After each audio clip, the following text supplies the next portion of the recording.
Hello, class. Today we discuss the author F. Scott Fitzgerald. I love The Great Gatsby. Yes, great. We've discussed some of his work. You're already familiar, obviously, with his most known work, so today we discuss the author himself. Is there going to be a quiz? No, Phew. but still, listen, maybe, please. To the losers. That was rude. F. Scott Fitzgerald was an American novelist and short story writer, best known for his portrayal of the Jazz Age and the American Dream. Well, first of all, I love dreams. His most famous novel, The Great Gatsby, is considered one of the greatest American novels of the 20th century, exploring themes of wealth, ambition, love, and disillusionment.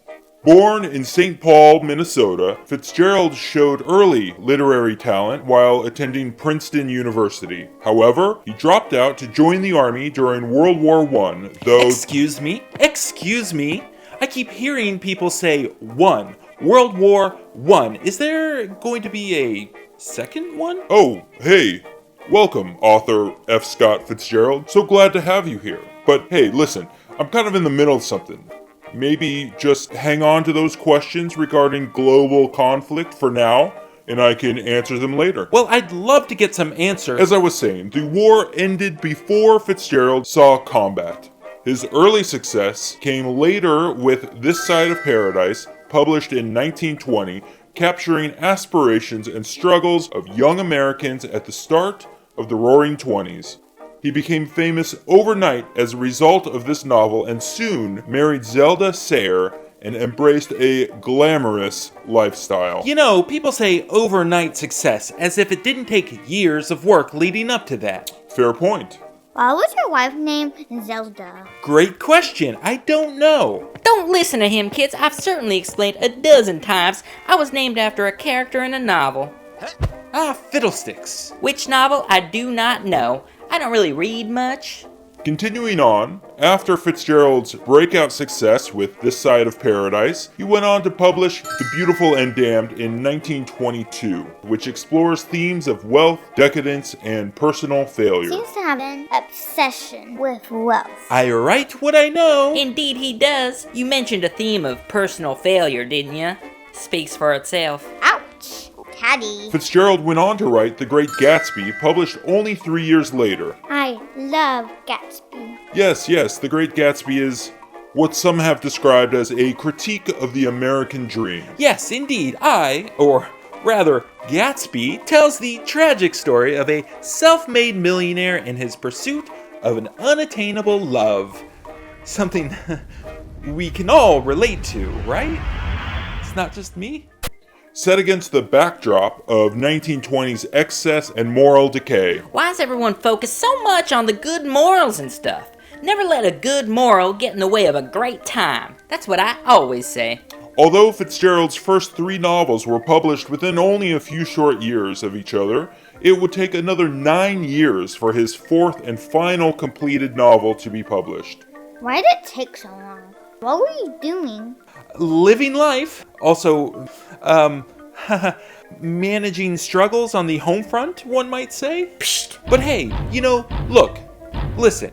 Researching for my literary subject matter is an endeavor that takes time. It's important to note that, indeed, it may have taken some time to complete his 4th novel, but in this period he had roughly 30 short stories published. That's a lot. Oh yes, those were mostly just my popular writings, not the serious stuff of my novels.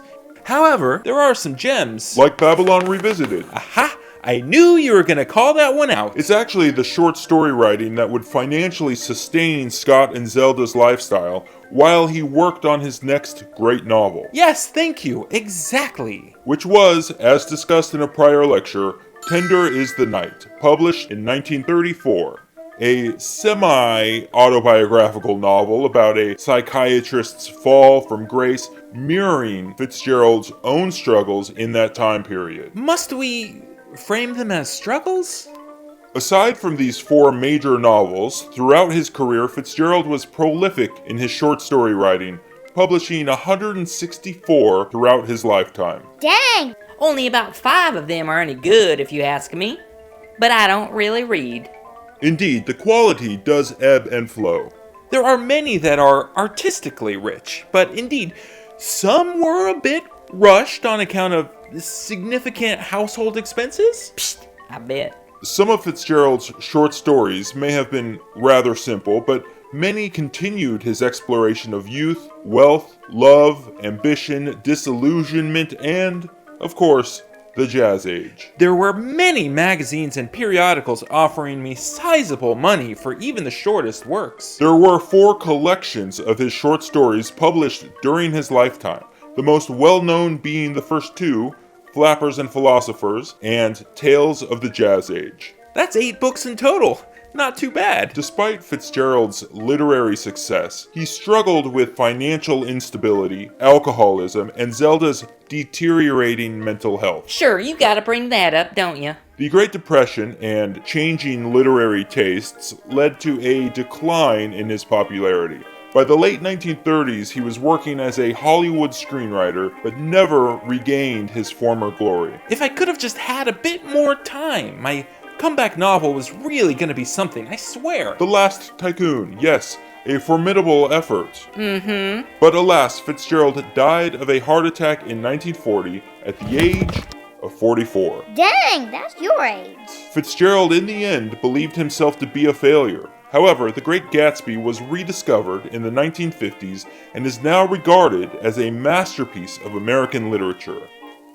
His works continue to be widely read and analyzed for their commentary on ambition, class, and the pursuit of happiness in America.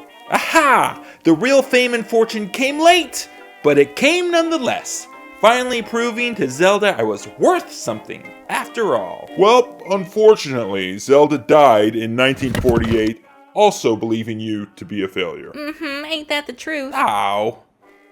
Maybe next life.